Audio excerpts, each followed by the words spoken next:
Assalamualaikum warahmatullahi wabarakatuh. Kembali lagi bersama saya Ayu Eka Septia. Kali ini kita akan membahas tentang masalah-masalah pembelajaran. Untuk analisis permasalahan yang pertama terdapat di PJJ daring dan luring. Nah, pada tahun 2020 awalnya COVID-19 mulai masuk ke Indonesia.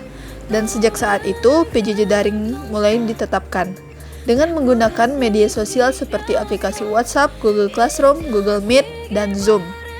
Nah, peranan guru ketika PJJ tersendiri adalah memandu pembelajaran terlebih dahulu, lalu memberikan umpan berupa pertanyaan atau tes formatif kepada peserta didik. Beberapa problematika yang dihadapi peserta didik ketika daring yakni terdapat siswa yang tidak mengerjakan tugas dengan alasan tidak memiliki fasilitas teknologi yang mendukung seperti smartphone. Yang kedua, tidak adanya sinyal di tempat mereka tinggal atau tidak adanya pulsa yang memadai karena faktor ekonomi.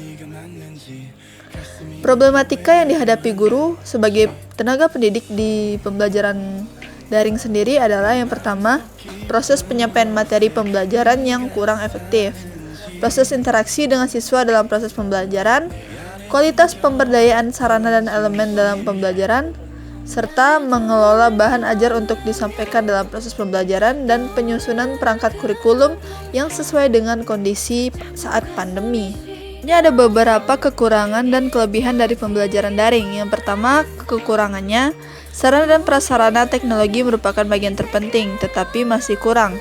Yang kedua, kurangnya pemahaman orang tua maupun guru, dan ketidaksiapan guru maupun orang tua yang ditinjau dari segi waktu, media pembelajaran, komunikasi maupun biaya. Dan kelebihannya adalah yang pertama, praktis dan fleksibel karena dapat memberikan tugas setiap saat dan melaporkan tugas setiap saat. Yang kedua, dapat mengirimkan tugas dimanapun dan kapanpun. Yang ketiga, penyampaian informasi lebih cepat dan bisa terjangkau oleh banyak peserta didik. Ini adalah masalah literasi sains di Indonesia. Kemampuan peserta didik di Indonesia untuk literasi sains dari tahun 2000 hingga tahun 2018 masih dalam kategori rendah karena skor yang diperoleh berada di bawah skor rata-rata ketuntasan PISA. Hal tersebut mengindikasikan bahwa peserta didik Indonesia belum mampu memahami konsep dan proses sains, serta belum mampu mengaplikasikan pengetahuan sains yang telah dipelajarinya dalam kehidupan sehari-hari. Rendahnya kemampuan literasi sains disebabkan oleh kegiatan pembelajaran yang belum berorientasi pada pengembangan literasi sains. Apa faktor penyebab rendahnya kemampuan literasi sains di Indonesia? Yang pertama, literasi sains dalam pembelajaran IPA sebagian besar masih terbatas pada materi buku ajar. Yang kedua, ada yang namanya miskonsepsi, yakni tuntutan terselesaikannya materi bahan ajar oleh guru sesuai target kurikulum dan memaksa siswanya harus menerima konsep IPA yang mungkin belum sepenuhnya dipahami. Yang ketiga, pembelajaran tidak kontekstual. Yang keempat, rendahnya kemampuan membaca. Dan yang terakhir, lingkungan dan iklim belajar yang mempengaruhi variasi skor literasi siswa. Nah, solusi dalam mengatasi masalah ini yakni yang pertama, merekrut dan meningkatkan kualitas guru sejalan dengan kesepakatan Muscat atau Muscat Agreement. Yang kedua, mengatasi masalah gizi sedini mungkin. Yang ketiga, membangun dan meningkatkan infrastruktur pendidikan. Selanjutnya adalah masalah pada keterampilan abad 21. Nah, problematika yang muncul pada keterampilan abad 21 yakni menekankan peserta didik untuk lebih aktif dalam proses pembelajaran, sedangkan pada kenyataannya peserta didik masih pasif saat melaksanakan pembelajaran. Yang kedua, pembelajaran IPA perlu diorientasikan untuk mengasah keterampilan pemecahan masalah. Namun kenyataannya di lapangan, keterampilan pemecahan masalah tersebut belum dikembangkan pada peserta didik. Yang ketiga, ketidaksesuaian antara model pembelajaran dengan materi yang diajarkan mengakibatkan permasalahan pada peserta didik dalam melaksanakan pembelajarannya. Yang keempat, pembelajaran IPA belum melibatkan peserta didik dalam kegiatan pemecahannya. Namun, pada pembelajaran IPA sebaiknya melibatkan peserta didik dalam melakukan pemecahan masalah. Nah, solusi yang dapat digunakan untuk permasalahan tersebut adalah yang pertama, melalui pembelajaran terpadu atau secara blended learning.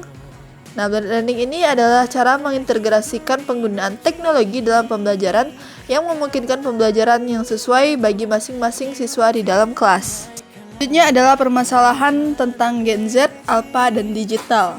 Nah, problematika yang terjadi pada generasi Z, Alpha, dan digital sendiri yang pertama, Terjadi perubahan perilaku komunikasi yang ada dalam dunia maya dengan kehidupan sosial yang tidak sejalan. Bagaimana dengan konsep komunikasi yang seharusnya? Nah, yang kedua, sibuk dengan gawai yang mengabaikan lawan komunikasi berkaitan dengan nilai norma dan etika berkomunikasi.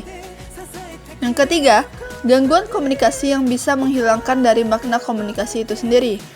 Nah, tingginya penggunaan HP di kalangan pemuda usia milenial, khususnya smartphone, tentu tidak hanya digunakan untuk kepentingan melakukan panggilan atau menjawab panggilan HP saja, tetapi di dalamnya sangat memungkinkan terjadi interaksi dan penggunaan beragam aplikasi media sosial yang lagi tren di kalangan pemuda seperti Facebook, Twitter, Instagram, dan sejumlah aplikasi lainnya. Solusi dari problematika tersebut yang pertama yakni startup atau perusahaan rintisan menjadi solusi alternatif generasi milenial yang mengoptimalkan kemampuannya dalam berinteraksi dengan dunia maya. Yang kedua, melalui teknologi berbasis gadget sangat memungkinkan menghadirkan beragam kreativitas desain, infografis, dan videografis. Yang ketiga, di era 4.0 seperti saat ini, pengembangan ekonomi berbasis online yang dikenal dengan istilah e-commerce juga sangatlah prospektif. Adalah analisis masalah dari hakikat IPA. Nah, dari data Program for International Student Assessment atau PISA tahun 2009 menyatakan bahwa skor rata-rata dan peringkat Indonesia pada mata pelajaran sains yaitu sekitar 383 dan peringkat 60 dari 65 negara. Skor tersebut masih jauh di bawah skor rata-rata internasional. Contoh problemanya ini yang pertama, guru kurang dalam mempersiapkan pembelajaran dan guru mengajar tidak menggunakan model pembelajaran. Nah, upaya untuk meminimalisir hambatan-hambatan dalam penerapan hakikat IPA dalam pembelajaran yakni yang pertama, guru hendaknya diberikan pelatihan secara kontinu terkait hakikat sains, memaksimalkan forum MGMP, dan meningkatkan daya baca serta merancang RPP lebih teliti. Yang kedua, guru hendaknya diberikan pelatihan-pelatihan untuk meningkatkan keterampilan proses sains dan penguasaan terhadap alat-alat dan bahan percobaan IPA. Selanjutnya adalah analisis masalah dari KPS atau keterampilan proses sains. Problematikanya yang pertama yakni minimnya tingkat keterlibatan siswa dalam pembelajaran mengakibatkan keterampilan proses sains siswa kurang terlatih. Yang kedua, siswa jarang dilibatkan dalam kegiatan merancang percobaan, meliputi penentuan alat bahan, variabel, serta langkah kerja percobaan. Yang ketiga, sebagian besar pembelajaran IPA lebih menitik beratkan sains sebagai produk yang lebih mengarah pada kemampuan kognitif dibandingkan sains sebagai proses.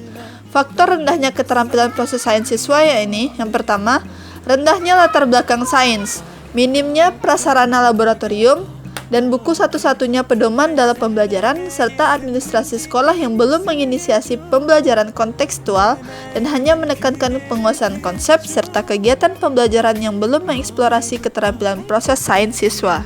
Nah, salah satu solusi dari problematika tersebut yakni menggunakan model pembelajaran inquiry terbimbing, baik materi yang eksperimen maupun non-eksperimen, dan melatih keterampilan proses sains mengajar pelajaran IPA sesuai hakikat sains, karena selain pengetahuan dan keterampilan juga menanamkan sikap ilmiah itu penting.